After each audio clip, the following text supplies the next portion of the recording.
मुल्ट book एक ऐसा शब्द जिसने आज की दुनिया को पूरी तरीके से झकझोर कर रख दिया। आखिर क्या है यह मुल्ट बुक? मुल्ट बुक एक ऐसी वेबसाइट जिसे एआई ने अपने आप खुद से बनाया हुआ है, जिसके अंदर लगभग 13 लाख से ज्यादा एआई एजेंट्स ने अपना अकाउंट बनाया है। इसके अंदर डेली 19 लाख से ज्यादा पोस्ट, 38 लाख से ज्यादा कमेंट पर डे पर मिनट होते जा रहे हैं। यदि हम बात करें आर्टिफिशियल इंटेलिजेंस, जो कि अभी हर एक कंट्रीज की इकोनॉमिक ग्रोथ को बूस्ट करने में बहुत ज़्यादा हेल्प करता है, इसके सिर्फ फायदे ही नहीं बल्कि बहुत ज़्यादा नुकसान भी हैं। वर्ल्ड के कुछ मल्टी बिलियनियर्स और बड़े बड़े बिजनेसमैन जिनको टेक में बहुत ज़्यादा नॉलेज है, जैसे एलन मस्क और बिल गेट्स, ने पहले ही आर्टिफिशियल इंटेलिजेंस को फ्यूचर का बहुत बड़ा खतरा यानी डेंजर बताया है। तो इस दुनिया के लिए आर्टिफिशियल इंटेलिजेंस के खिलाफ पॉलिसी और गवर्नेंस बनाना एक जरूरत बन गया है। और इसी समस्या से बचने के लिए artificial intelligence impact summit 2026 Bharat यानी न्यू दिल्ली के बीच भारत मंडपम में कल यानी 16 फरवरी से 20 फरवरी के बीच होने जा रहा है।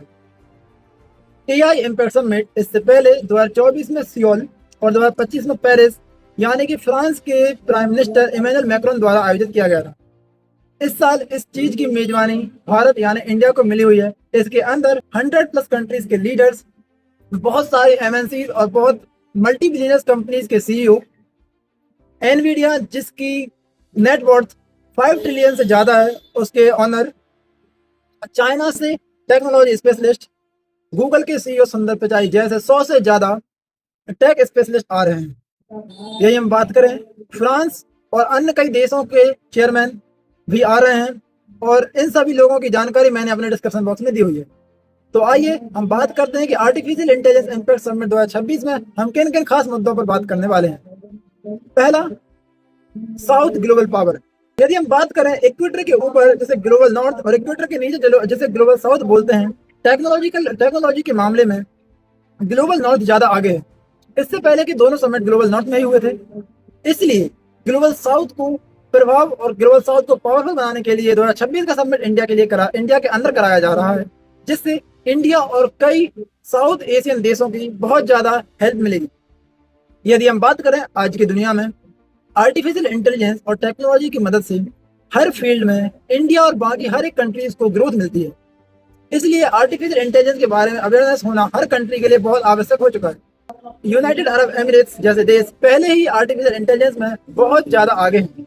यदि हम बात करें इंडिया की, तो इंडिया भी बहुत देशों में आगे है, लेकिन कुछ नदर्न ग्लोब के देशों में पीछे भी है। सेकेंड चीज, यदि हम बात करें governance and policies about artificial intelligence, कल यानी 16 फरवरी से लेकर 20 फरवरी के बीच में सारे टेक्नोलॉजिकल स्पेशलिस्ट मिलकर इस बारे में पॉलिसीज बनाएंगे कि हमें आर्टिफिशियल इंटेलिजेंस का यूज किस फील्ड में करना है, किस फील्ड में नहीं करना है। यह बहुत जरूरी है हमारे लिए, जिससे हम आर्टिफिशियल इंटेलिजेंस का ओवर यूज रेस्ट्रिक्ट कर सकें।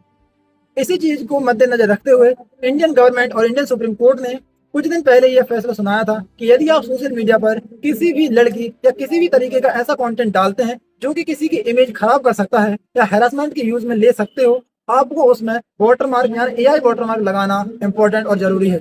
इससे पहले यदि आप किसी की नेगेटिव नैरेटिव वाली वीडियो और कोई नेगेटिव वीडियो डालते थे तो उसको हटाने में 6 से 8 घंटे का समय लगता था, लेकिन नए नियम द्वारा अब इस टाइम को 3 घंटे से भी कम कर दिया गया है।